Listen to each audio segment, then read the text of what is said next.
Phantastes opens with a quote from Novalis, part of which says, "One can imagine stories without rational cohesion, and yet filled with associations like dreams and poems, full of beautiful words, but also without rational sense and connections. In a genuine fairy story, everything must be miraculous, mysterious, and interrelated.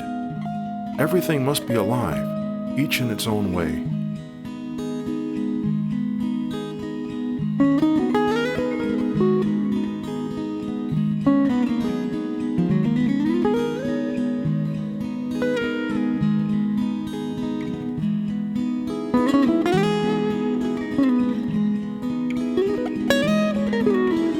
Phantastes is a book full of stories that would be disconnected from one another, with the exception that one person, Phantastes, is a part of them all, just as we are always within our dreams, however detached they may seem.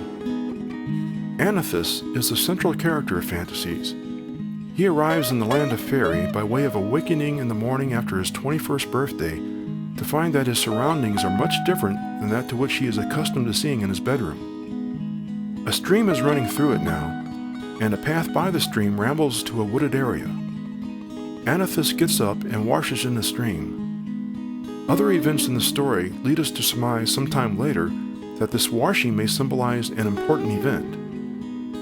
The young man decides to follow the stream into the woods, but interestingly, when he gets to the tree line, he leaves the path and instead forges his own way through the woods, all the while chastising himself for having done so, because his instincts were telling him to stay to the path.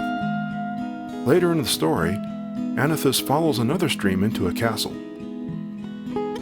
According to my custom since I first entered Fairyland, of taking for a guide whatever I first found moving in any direction, I followed the stream from the basin of the fountain. It led me to a great open door. Phantastes is from the Greek and can mean several things pertaining to a path. But in this case, MacDonald makes use of the clearest general meaning of the word, without a path. The young wanderer will spend many days in this new world, meeting along the way several inhabitants of the land, the most important of which are women, and one thing that is most particularly neither man nor woman, but a shadow which is very persistent in its pursuit of Phantastes. Just prior to this, Phantastes is put back onto the path by the tenants of a small cottage in the woods, but after meeting the shadow, he is seized with terror, and thinks no longer of the path, but of fleeing the shadow. This shade is no different than the mirror image we all have while standing in the sun, except this particular silhouette heeds no consideration as to the sun's position, or even cares if there is a sun. It is simply unrelenting. The gloomy darkness which Phantastes refers to as his demon shadow plays the role of a deceiver. It suggests the things he sees in the fairy world are something different than they really are, and even hides things from his vision.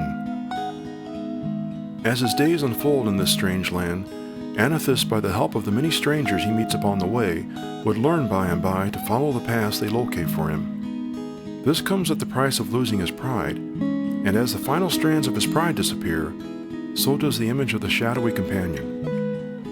One of the strangers Phantastes meets in this country is a knight whose rusty armor is bit by bit made clean from the blows of noble battles. This provides us with a secondary metaphor that is symbolic of losing one's pride. At its heart, that's what this story is about, and it is essentially what the majority of all great tales have to teach us. They're directions for the cleaning up of the soul, and of the soul's chief source of decay, pride. There was still, and always would be, a big part of the country parson in George MacDonald.